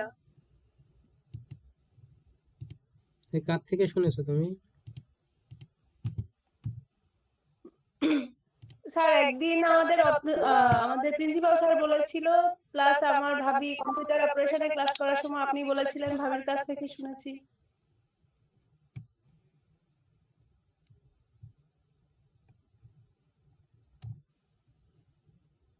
এগারো জনের মধ্যে 2জন ইন্টারেস্ট ফিল করছে, বাকিরা করে নাই, তাহলে আর ওইদিকে যাচ্ছি না। কিভাবে ওটা বুঝতেছি না স্যার, আমি তো মোবাইল সম্পর্কে খুবই অজ্ঞ।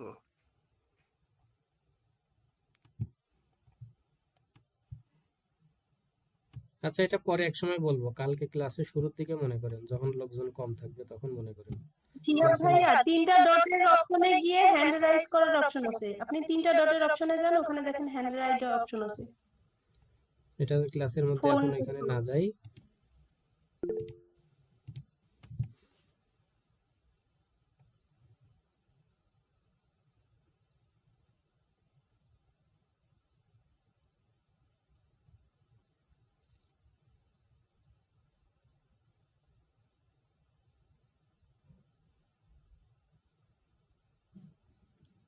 তো অনেকে হ্যান্ড রেজ করছে আবার রিমুভ করছে, যাই হোক বলেই দিই, এত উৎসাহ রাখার দরকার নেই মনের ভিতরে। যেটা হচ্ছে আমি দিঘলিয়া টিটিসিতে যখন সার্কুলার দেয় আমি হচ্ছে ড্রাইভিং এ আবেদন করেছিলাম, কারণ এর আগে আমার যশোর কেশবপুর টিটিসিতে ড্রাইভিং এ ট্রেনার হিসেবে কাজ করার অভিজ্ঞতা ছিল। সেই অভিজ্ঞতার ভিত্তিতে আমি ড্রাইভিং এ আবেদন করি দিঘলিয়া টিটিসিতে। তো সার্কুলারে বলা ছিল কত তারিখে বাছাই পরীক্ষা হবে। যথারীতি আমি ওই দিন আসি, আসার পরে দেখতে পাই যে ড্রাইভিং এর জন্য একমাত্র আমি উপস্থিত হয়েছি, আর কেউ উপস্থিত হয় নাই।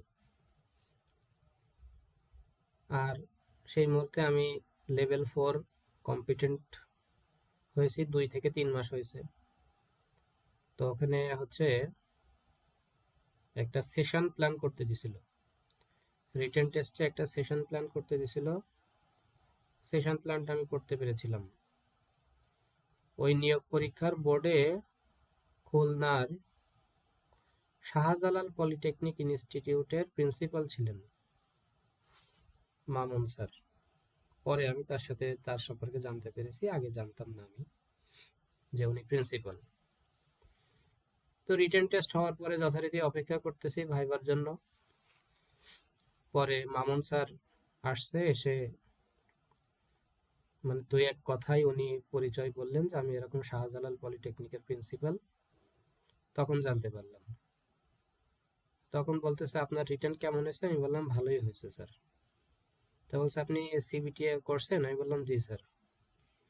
তো বলছে কতদিন আগে করছেন? আমি বললাম স্যার এই তো 2 মাস হচ্ছে। বলে আচ্ছা, এই জন্য আপনার উত্তরটা সঠিক হয়েছে, আপনি ভালো লিখতে পেরেছেন। তাহলে কি বোঝা যায়?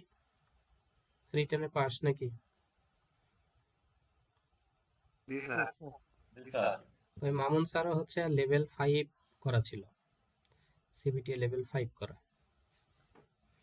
এটা আমি পরে জানতে পারছি। তো পরে যথারীতি ভাইভাতে গেলাম। ভাইভাতে যাওয়ার পরে আমাদের প্রিন্সিপাল, তারপর ওই শাহজালালের প্রিন্সিপাল, তারপর ইউএনও অফিসের একজন ছিল। তো আমাকে বললো যে দেখেন আমার এখানে ড্রাইভিং এর অলরেডি ট্রেনার আছে 2 জন, যারা সেসিক প্রজেক্টের থেকে কাজ করতেছে। তো আইএসএটেও তাদেরকে নেওয়া হবে, যার কারণে আপনাকে নেওয়া যাচ্ছে না। কিন্তু আপনার সব দিক বিবেচনা করে আপনি ফার্স্ট প্রায়োরিটিতে আছেন, তারপরেও আমি আপনাকে নিতে পারছি না। পরবর্তীতে আমার যদি কোনো ট্রেনার লাগে অথবা অন্য কোনো টিটিসিতে ট্রেনার লাগে আমি তখন আপনাকে রেফার করব। এই হচ্ছে অবস্থা। আমি বললাম ঠিক আছে স্যার, থ্যাংক ইউ, কোনো সমস্যা নেই। এটা বলে চলে আসলাম। তার 3-4 দিন পরে বাগেরহাট চিতলমারি টিটিসির আবার নিয়োগ পরীক্ষা ছিল। বাগেরহাট চিতলমারি টিটিসিতে কম্পিউটার ট্রেনার নেবে, কম্পিউটার, ইলেকট্রনিক্স আর ইআইএম, ইলেকট্রিক। ওখানে তো ড্রাইভিং তখন চালু হয়নি। তো আমি চিতলমারি টিটিসিতে যাব, সোনাডাঙ্গা খুলনা বাস স্ট্যান্ডে এসে দাঁড়ায় আছি। মানে আমি গিয়ে দেখি ওখানে প্রিন্সিপাল স্যার দাঁড়ায় আছে আর আমাদের অফিসের মুসা ভাই।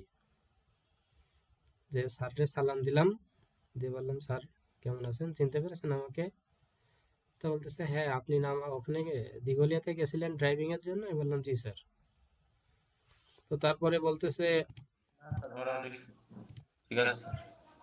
আচ্ছা, তারপরে কি আসছে, ডেভেলপিং ইফেক্টিভ কমিউনিকেশন, কার্যকর যোগাযোগ ব্যবস্থা কি করতে হবে? ডেভেলপ করতে হবে।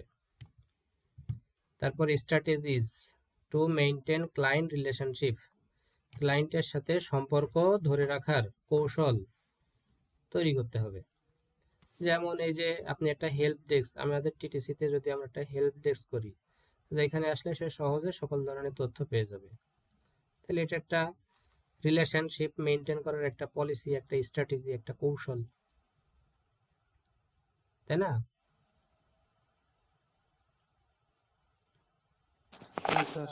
তাহলে এটা কি হতে পারে? ইফেক্টিভ একটা কমিউনিকেশন হতে পারে। তারপরে যে বিভিন্ন ওয়েবসাইট, যেমন আমাদের টিটিসির ওয়েবসাইট আছে, ওয়েবসাইটে আমরা প্রতিনিয়ত যে ভর্তি সার্কুলার, ভর্তি রেজাল্ট, এইগুলো এখানে দিই। এটার মাধ্যমে তারা কি পাচ্ছে? সহজে তথ্য জানতে পারছে। এটা হচ্ছে একটা ইফেক্টিভ কমিউনিকেশন। বা এই যে সোশ্যাল মিডিয়ায় বিভিন্ন রকমের তথ্য কোন টিটিসিতে কখন কোথায় কি কার্যক্রম চলতেছে, বা কোথাও জব ফেয়ার হলে সেই তথ্য, এইগুলো হচ্ছে ইফেক্টিভ কমিউনিকেশন। এইগুলোর সাথে কি আমরা অভ্যস্ত না? জি স্যার। অভ্যস্ত। এখানে যেটা আলোচনা করছি এটার সাথে আমরা সকলেই অভ্যস্ত, শুধু একটু নিজের চিন্তা থেকে কথাগুলো গুছিয়ে লিখতে পারলেই হয়ে যাবে। তারপরে কি আসছে, developing process to evaluate and improve client satisfaction. Evaluate করতে হবে, ইভালুয়েট মানে মূল্যায়ন করতে হবে যে আমি যে সার্ভিসটা দিচ্ছি, আমি যে কার্যক্রম চালাচ্ছি, এটাতে কি ক্লায়েন্ট স্যাটিসফ্যাকশন হচ্ছে, ক্লায়েন্ট কি স্যাটিসফাইড হচ্ছে, সন্তুষ্ট হচ্ছে, সেটা আমাকে মূল্যায়ন করতে হবে এবং আবার ইমপ্রুভ করতে হবে, প্রতিনিয়ত এটা ইমপ্রুভ করতে হবে। বোঝা গেছে? আমার কার্যক্রম মূল্যায়ন করতে হবে এবং আবার ইমপ্রুভ করতে হবে, প্রতিনিয়ত এটা ইমপ্রুভ করতে হবে। কেন? যেন আমার ক্লায়েন্ট স্যাটিসফাইড হয়, সন্তুষ্ট হয়। তাহলে এই জায়গাটা কি পারা যাবে? জি স্যার। ক্লায়েন্ট ফোকাস অ্যাপ্রোচ বলতে কি বোঝাই এবং কারা হচ্ছে টিবেট সেক্টরের ক্লায়েন্টস?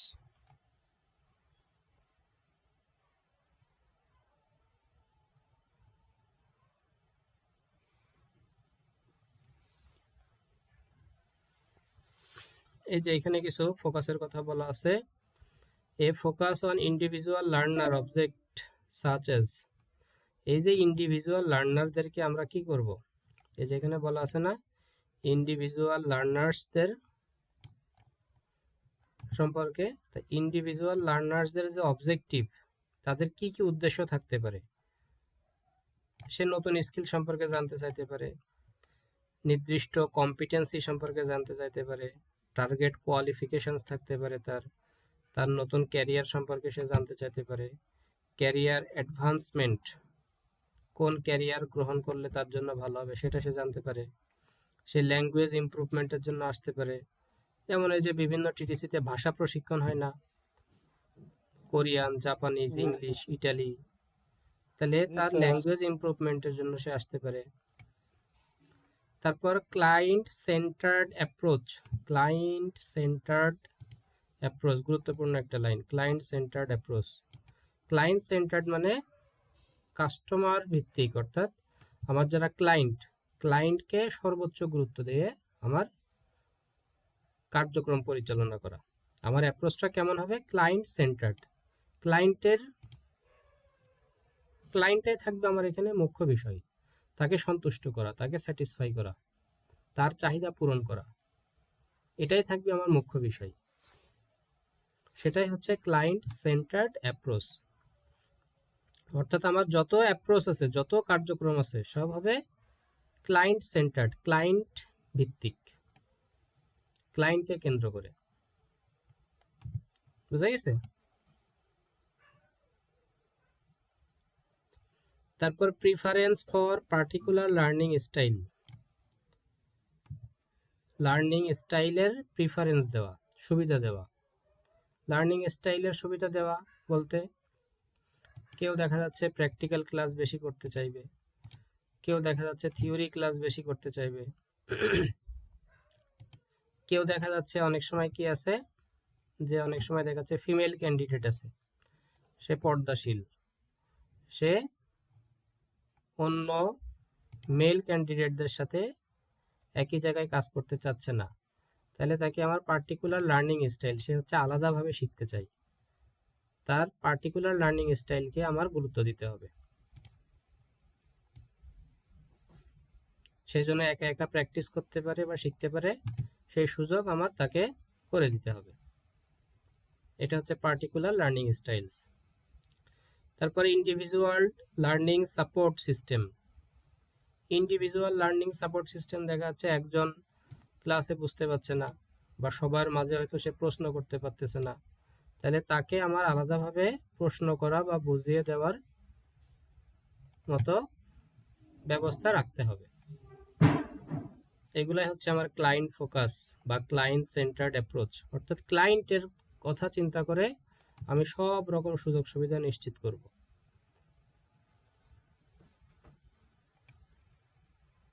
বোঝা গেছে? জি স্যার। এই যে অর্গানাইজেশনাল ট্রেনিং, এই সবগুলাই।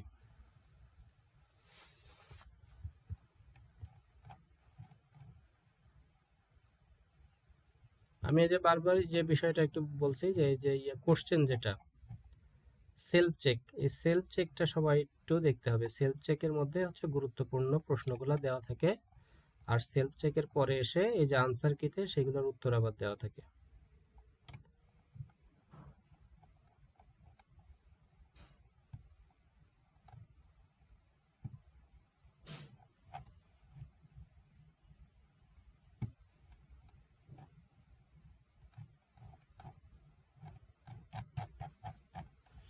যারা ট্রেনার হতে চান সিবিটিএ, তাদের এই যে টিচার্স রোল অ্যান্ড রিকোয়ারমেন্টস, এটা দেখতে হবে। আর যারা শুধু অ্যাসেসর হবেন তাদের এটা দেখা লাগবে না, তবে দেখে নিতে পারেন, কঠিন কোনো কিছু না, সহজ জিনিসই।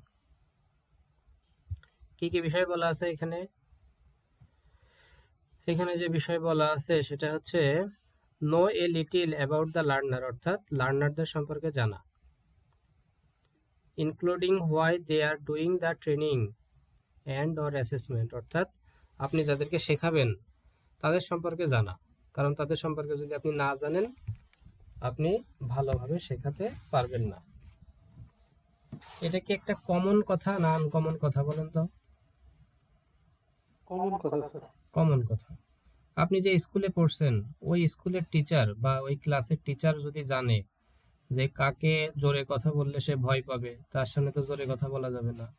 আবার কাকে দেখা যাচ্ছে ও আস্তে কথা বললে কথাই শুনবে না, ওকে একটু জোরে বকা দিয়েই বলতে হবে, তাইলেও ভালো করে। তো এইটা হচ্ছে প্রত্যেক ট্রেনি বা প্রত্যেক লার্নারের ইন্ডিভিজুয়াল কোয়ালিটি জানা। জানলে কি হবে, তাকে সেইভাবে টিচিং দিতে পারবে, ট্রেনিং দিতে পারবে। তারপরে কি বলছে, help learners plan their learning, অর্থাৎ তাদের শেখার ক্ষেত্রে, তারা যে শিখতে আসছে এই শেখার ক্ষেত্রে তাদের একটা পরিকল্পনা করে দেওয়া, যে কিভাবে শিখলে সে ভালোভাবে শিখতে পারবে, তাদের একটা প্ল্যান দেওয়া, প্ল্যান করে দেওয়া। দেখছেন না অনেক সময় আমাদের এই যে যারা প্রাইভেট টিউটর থাকতো বাসায়, তারা হচ্ছে অনেক সময় রুটিন করে দিত যে তুমি কখন খাবা, কখন ঘুমাবা, কয়টার সময় উঠবা, কয়টার সময় পড়বা, কখন বাংলা পড়বা, কখন ইংলিশ পড়বা, কখন ম্যাথ করবা, বলে দিত না? বলছে আপনাদেরকে? জি স্যার, বলে দিত। বলে দিত।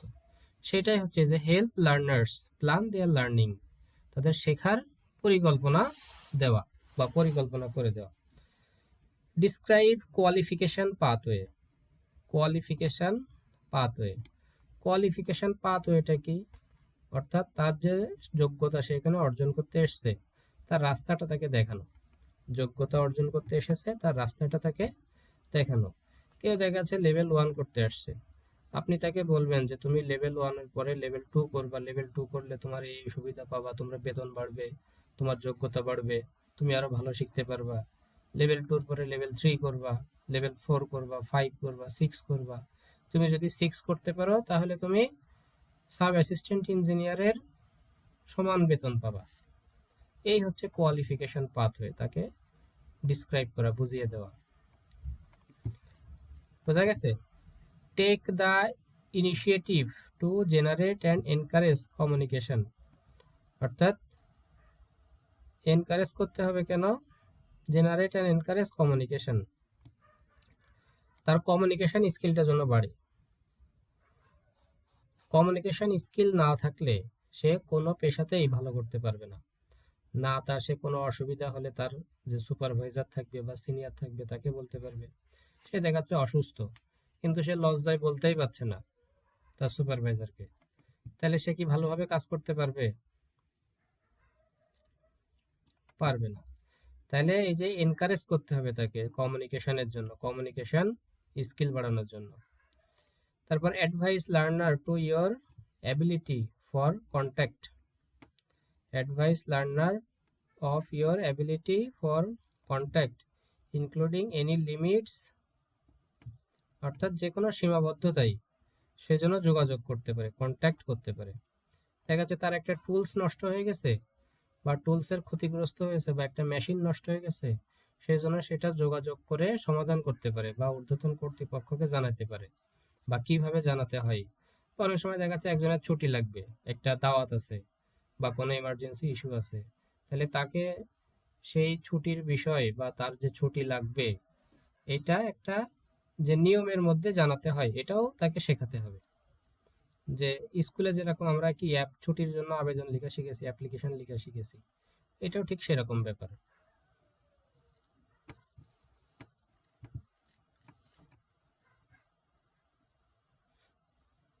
তারপরে কি বলছে, how you can contacted for example by phone আর ইমেল, অর্থাৎ সে কিভাবে ফোন করবে, কিভাবে ইমেল পাঠাবে, এই ব্যাপারগুলোও তাকে জানানো যেতে পারে, শেখানো যেতে পারে। Keep in touch with learners, লার্নারদের টাচে থাকতে হবে সবসময়। একজন ট্রেনার কি করবে, লার্নারদের সাথে সংশ্লিষ্ট থাকবে, তাদের সাথে বিচ্ছিন্ন হবে না, সবসময় তাদের সাথে একটা ভালো যোগাযোগের মধ্যে থাকবে। Help learners monitor their own learning, help করতে হবে লার্নার্সদেরকে এবং মনিটর করতে হবে কি বিষয়ে, দেয়ার ওন লার্নিং, তারা যেন নিজে নিজে শিখতে পারে, সেই বিষয়ে তাদের মনিটর করতে হবে, গাইডলাইন দিতে হবে। তারপরে এই যে গিভ ইফেক্টিভ ফিডব্যাক, কার্যকর ফিডব্যাক দিতে হবে। যদি তাদের কাজের কোথাও কোনো ভুল হয়, মিস্টেক হয়, সেই মিস্টেকটা তাদের সামনে পজিটিভলি উপস্থাপন করতে হবে, ভালোভাবে তুলে ধরতে হবে, যেন সে তার ভুল থেকে শিক্ষা নিতে পারে। তারপর মোটিভেট লার্নার্স, লার্নারদেরকে উৎসাহিত করতে হবে। এনকারেজ লার্নার্স, লার্নারদেরকে কি করতে হবে, উৎসাহিত করতে হবে। তাহলে এইগুলা কার কাজ, ট্রেনার্স রোলস অ্যান্ড রিকোয়ারমেন্টস, এই কোয়ালিটিগুলা বা এই বিষয়বস্তুগুলো একজন ট্রেনারের মধ্যে থাকতে হবে।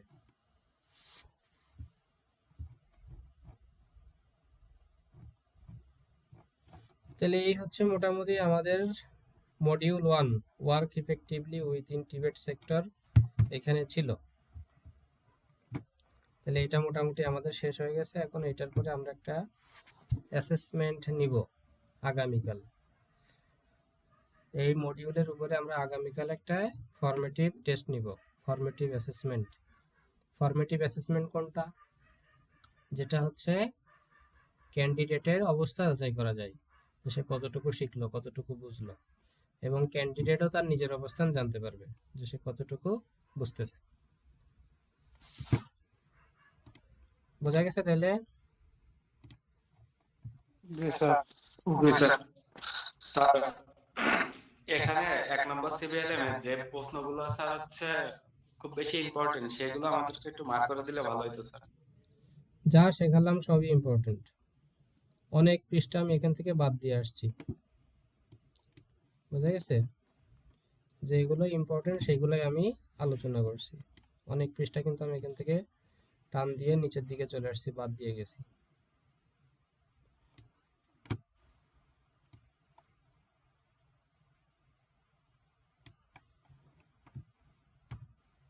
খাতায় নোট করছেন না সবাই? অন্তত হেডলাইনগুলা, টপিকগুলা যা যা বলছি সবই জি স্যার। ইম্পর্টেন্ট, এখানে লেস ইম্পর্টেন্ট কোনো কিছুই নাই।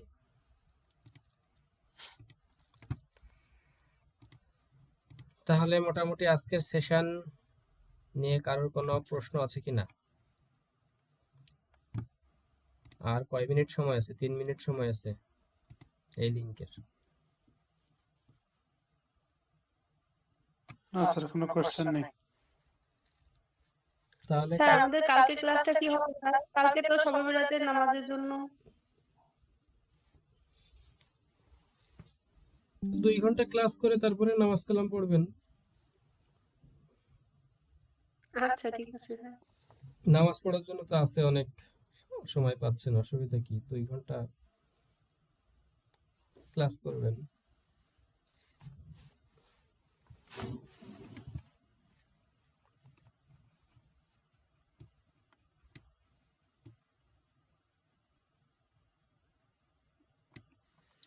তবে ঠিক আছে, যদি কারো কোনো কোশ্চেন না থাকে তাহলে শেষ করছি।